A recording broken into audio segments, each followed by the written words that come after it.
Hi guys, this is Cursor656.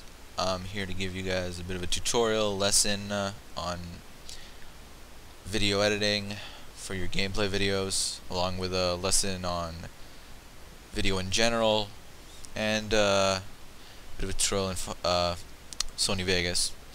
So things you're probably going to need: uninstall Windows Movie Maker. Go down to this link right here. It's flashing on the screen, I would hope. Yep. Okay. So go to that, download the free trial for Sony Vegas. You get 15 days free. After that, you can purchase their software, or you can acquire it by other means, though I do not condone that. Sony has put their time and effort into creating this software, and you should probably pay for it. Yeah. So I've noticed a lot of the videos, there's some weird things going on with them that need to be addressed. And I'm not trying to put anybody down. I didn't intend that for that statement to be like that. I wanted to say more like I want to help you guys improve on what you have already. At least that's what I was told to do by my Comtech teacher when I graduated. So I've decided to actually go along with my promise and help people create better video. He got mad at YouTube. So this is our final cut. Oh, it's still running. This is our Sony Vegas window. So I'll explain all the panels and stuff. Get you the basics. Get your surroundings going here. So you should probably have this open right now. Right here at the top, we have our clip bin. This is where when we import, we see all our clips, import our music, import our. So let's go ahead and import something. In my documents. There we go. So it's appeared in my clip bin. I can just drag it on now if I want. And there. Comes with the audio. The video is up there. You can change the audio's levels. Just play. Just jumps in the middle. Important point. You can see on the right here, this is our audio levels for this certain clip. Audio levels should be maintained at a -12 level. That's important. That's a standard in video. -12 provides the best volume along with 0 distortion. At least if you've done it right. Yay, Nirvash. So it's not like the whole video is really loud. So let's go ahead and put down the audio on our clip, whichever clip you're doing.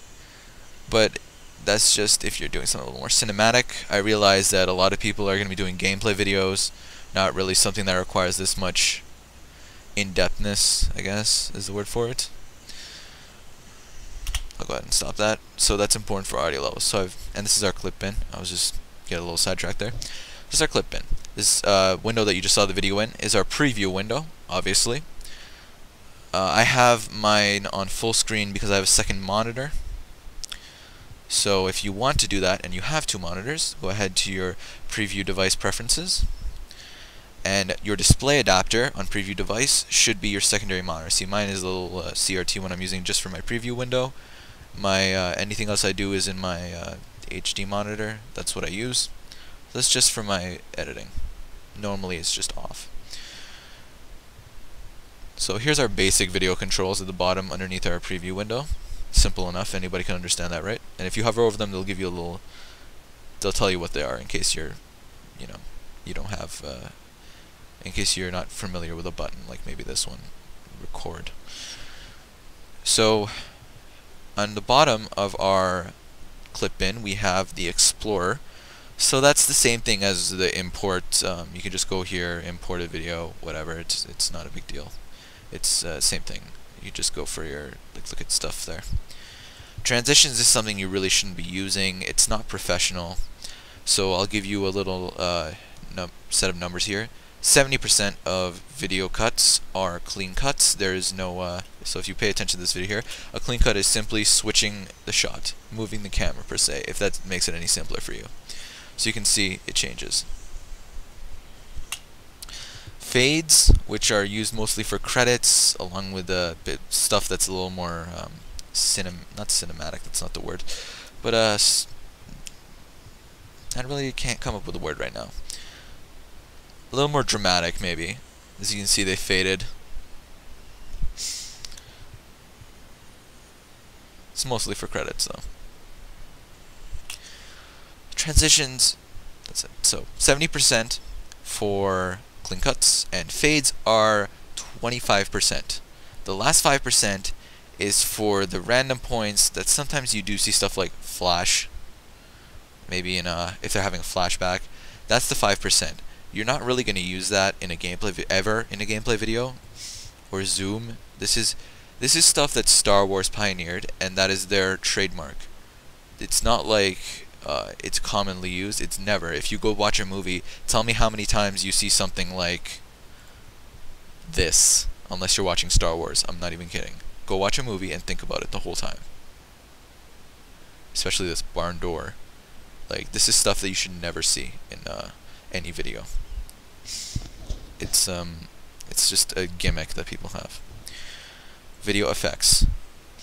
So this is stuff where you can do your color correcting if maybe your saturation's too high. It says an homage to a video I've already watched. Some of this stuff's really weird. I don't really know what to make of it. Like, a lot of the stuff you're not going to use. Nobody is going to use film grain. That's not something that you're supposed to use. Newsprint. Like, I don't even know what the hell this stuff is. TV Simulator is a little different. Some people do.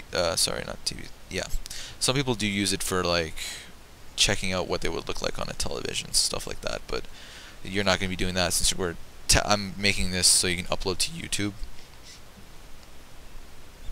That's the general idea here. A chroma keyer if you're using green screen, but obviously this is a gameplay video. We're not going to go over that now. If people actually want to know about green screen, I can go over that at a later time. Just post a comment at some point. So now we're done with that. This is our timeline. Simple enough, right? I can click around and move to a different point in the video.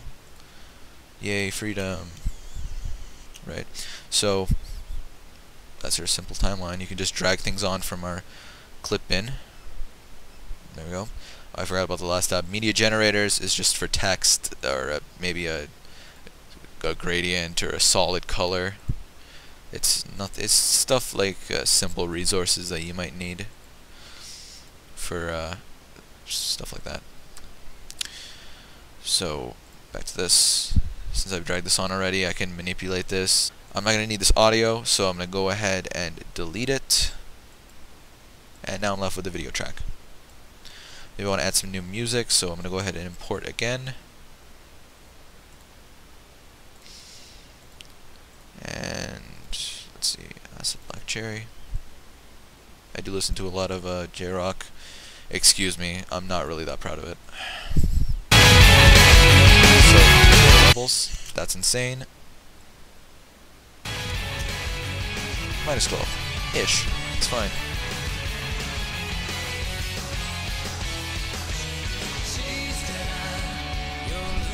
Remember, this is an important point. Keep your aspect ratios. As you can see, that all the video is in one aspect ratio. The black bars never move. There's nothing like that.